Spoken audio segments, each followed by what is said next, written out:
Welcome again to wpdailyfix.com, and it's Ben here with another short but really informative and hopefully interesting video for you to make the most of your WordPress blog or website.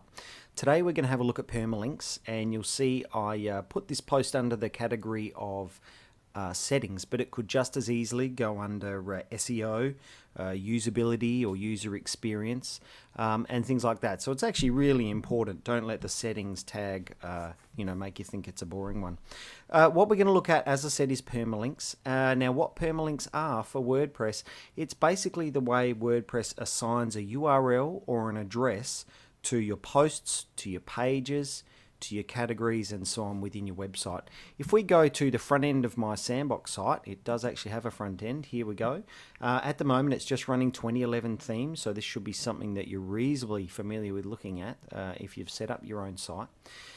If we notice here, at the moment we're on the home page. You can see home highlighted down here, and we can also see just a standard URL with nothing after it at the top. Now you'll notice I've got a page in here, WordPress training videos, and I've also got a first post here, welcome to my sandbox site.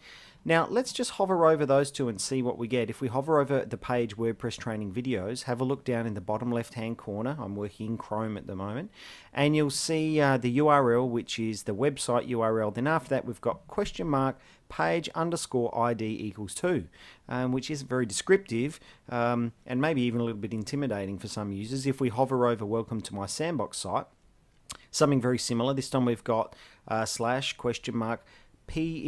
P would stand for post there.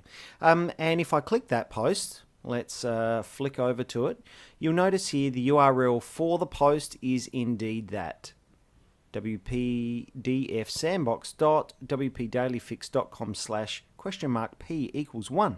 Now look, this presents a couple of issues. The first one, in terms of SEO, there's no description there for Google or for another search engine to have a look at. P=1 doesn't really mean anything. There's no keywords in there. The second one is, as I said, users, especially new users or users with a little bit of experience, are inherently distrustful of URLs or links that don't have real words in them. You know, it looks a bit weird. Is it an affiliate link? Am I being sent somewhere else? I don't really understand it. The other issue is if we see this URL listed on someone else's blog, or you've sent out an email and said click here, people look at it, they've really got no idea what it means. P=1, you know, what is that? Now let's get this sorted out straight away. We're going to go back into the dashboard, going to go into settings, and then down into permalinks. Now as currently is the case, WordPress defaults to, well, it's called default, the standard permalink setup at the top here. And you'll see that it's basically the URL with a code after it with a page or a post number.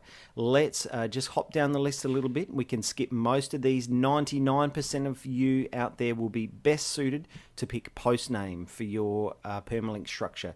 So if we click post name, save changes, go back into the front end of the site. Now I'm going to refresh this page because we've made a change in the back end, but we're still looking at as it was. Now have a look at this. Immediately the site has updated and changed the URL structure. We can see at the top now we're on the welcome to my sandbox site post, and we've got the URL welcome to my sandbox site. Look, fantastic for all those reasons I said before. SEO, now the search engines have got something to look at. There's actual real words there that they're going to recognize and time with your site. A user can see that this is where they're going to be sent to, and they can trust that. And also, if they see this URL lying around somewhere and in an email, they know exactly what they're going to get. We'll get the same now if we hover over WordPress training videos, look down in the bottom left hand corner. The URL we're going to be sent to is WordPress training videos. Click that page, and now we don't have page ID =, numbers and things. We've got literally the URL of the site /WordPress training videos with a trailing slash. Look, this is a really important setting. It's something that makes your site a lot more usable, a lot more easy for the search engines to look through, and a lot more friendly for your users. So hop in there, change that over, and just make your site that much better. Thanks for joining me again today. I hope you enjoyed this video. There's plenty more to come. Come over and see us at wpdailyfix.com. Like the video if you're on YouTube. Subscribe to the channel. There's plenty more great content coming your way. Thanks. Talk to you soon.